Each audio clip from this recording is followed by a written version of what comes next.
there everybody, it's DiLisio, and today I'm going to be doing one of a series of videos where I'm covering all of the characters in Merchant's Cove. This includes the base game characters and the 3 expansion characters as well. I'm also going to talk a bit about the Secret Stash expansion. What I'm planning to do is give you a brief overview of how these characters play. Then afterwards I'll talk to you about what their level of complexity is ranked among all of the characters within the game, the main mechanisms that run those characters, and all of this is going to culminate in a video where I'm going to rank all of the Merchant's Cove characters in the order of my preference. So, without further ado, let's take a look at today's character. Alright, let's talk about the Dragon Rancher, one of the merchants in Merchant's Cove.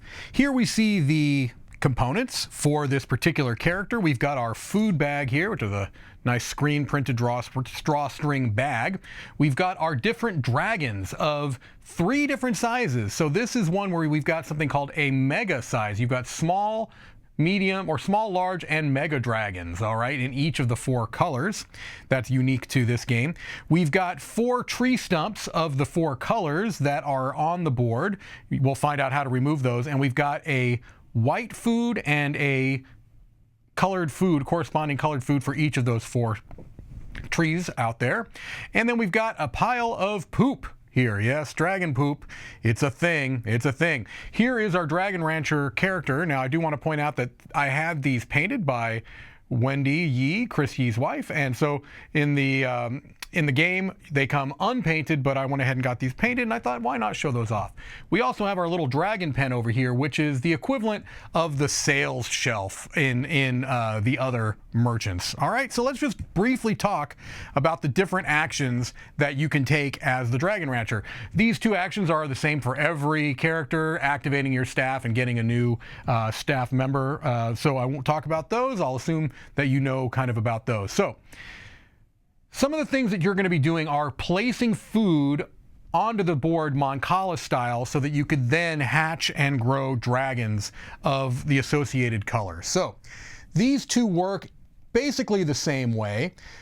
The costs are going to be different. Here it's going to cost you 2 time. Here it's going to cost you 1 corruption and 1 time. So depending on which one you go to, it's really just going to change the time. You're still going to be drawing and placing 3+ food, all right? And so what you're going to do is you are going to draw food from the bag until you draw either 3 matching colored food or 3 differently colored food. You're always going to draw a minimum of 3, so you can go ahead and just pull 3 randomly out of the bag and then see if you're going to be adding more after that. So I'm drawing 3. Here we've got 2 green and 1 yellow, so I don't have 3 of the same or 3 different, so I'll draw another one. Here we go. Now I've got all 3 different colors. I've got blue, green, and red. So you draw food first. The next thing you're going to do is you're going to place the food, starting from any legal ranch space, which are going to here be anything other than the spot where the poop is. You are going to place food onto an orthogonally adjacent ranch space from previous food. So in this case, I'd be starting from blue. Maybe I'll go over here.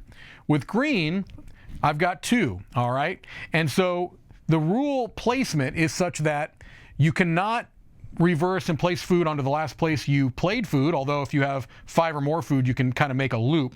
Each ranch space can hold up to 2 food maximum. The second food's always placed on top of the first. You cannot place food onto a place that already has 2 food, or if a dragon is there, or if poop is there, or a tree is there, or this dump, which is the space that is kept. You also can't cross over a stump line. All right, so let's say for the green, I might do something like this and this. All right, with yellow, I'll go like that. All right, so that is placing, that's drawing and placing 3+ food. Shoveling poop is over here. I'm not going to really talk about that yet because no poop is placed, but we'll come back to that later on. All right. One of the things you can also do is you can chop down a tree. All right, and that takes 2 hours to do that.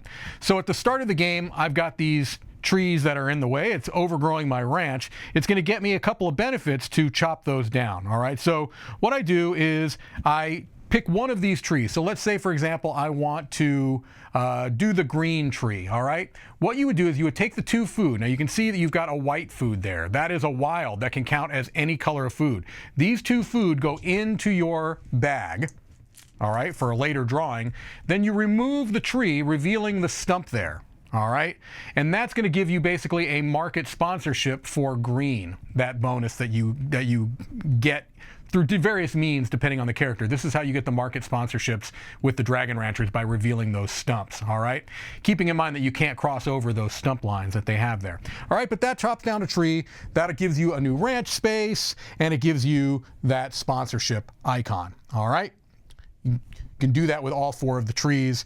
They're going to just take separate actions every time you do it.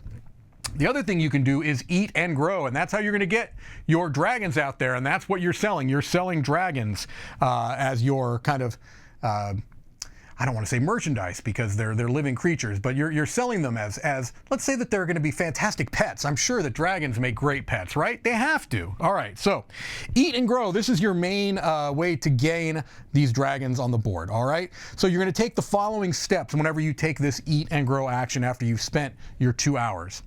You select a ranch space that has at least 1 food. All right, you remove the food and return it to the bag and put a dragon in that space. All right, so I remove, let's say I'm going to do this one. I remove this one, I put a small dragon into its space right there. All right, then you can move and grow a dragon. So starting from a ranch space with a dragon, trace a path around, moving the dragon as you can go. It can only enter a space if the food matches their color. They can only move orthogonally. They can't move through trees, stumps, other dragons, or poop.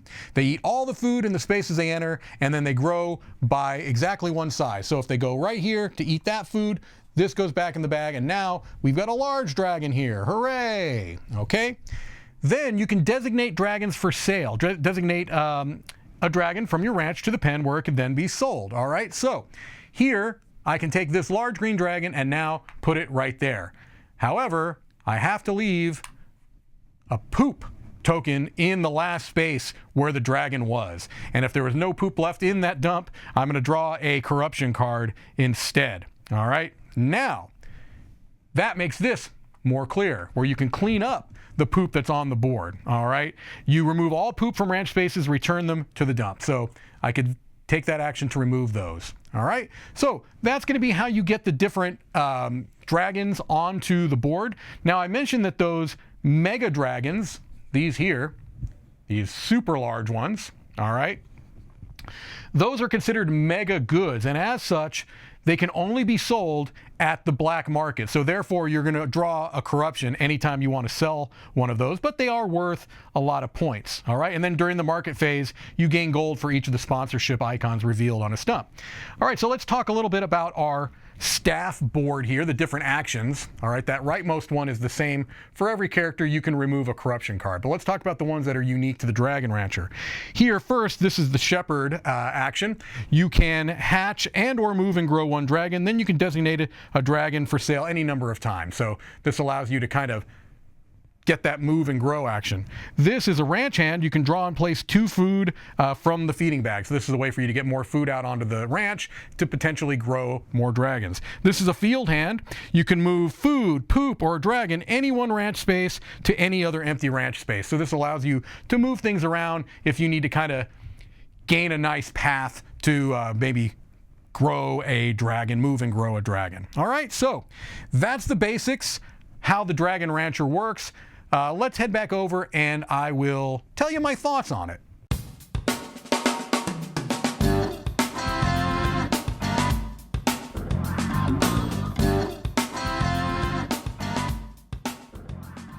All right, well, there you have the Dragon Rancher, and the Dragon Rancher is a unique character. It's one of the expansion characters because it has the only existence of these mega goods, those very, very large dragons, and that is a nice little twist to the system. For the complexity level of the Dragon Rancher, I'm going to be giving this a ranking of 4. And this is a reminder, if you have not watched any of the other videos in this series, I'm ranking all of these characters in complexity from a low complexity of 1 up to a high complexity of 5. That is only in relation to other characters within Merchant's Cove. That's not saying a ranking of 5 for the whole game being super complex or 4. Merchant's Cove is a relatively light game, but within the scope of the characters, the Dragon Rancher is on the higher end with a 4. It primarily uses a Mancala style mechanism at its heart, where you are placing out the different food, and you're trying to do so in such a way that you can hatch your dragons and then grow them to the size that you like. Either maybe you want to keep them small and then go ahead and put those up in your pen, or maybe you want to grow them to the large or even the mega dragons.